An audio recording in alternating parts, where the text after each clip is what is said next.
নমস্কার বন্ধুরা, এখন বাজে সকাল 9:30 আর দিনটা হচ্ছে ফ্রাইডে আর আজকে হচ্ছে অমাবস্যা। তো আমি চলে এলাম একটু মন্দিরে।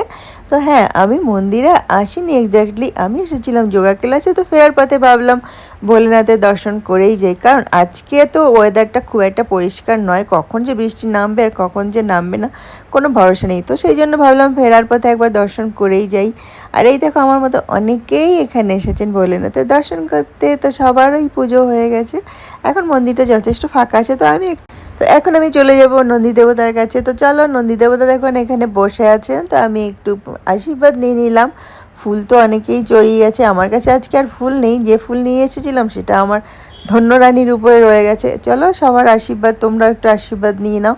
আর মনোকামনা পূর্ণ করবে কি করবেন না সে তো ভোলেনাথেরই ইচ্ছে। তো আজকের মতো ভোলেনাথের দর্শন হয়ে গেছে। আর আমি নন্দী দেবতাকে প্রণাম করে সবার মনোকামনা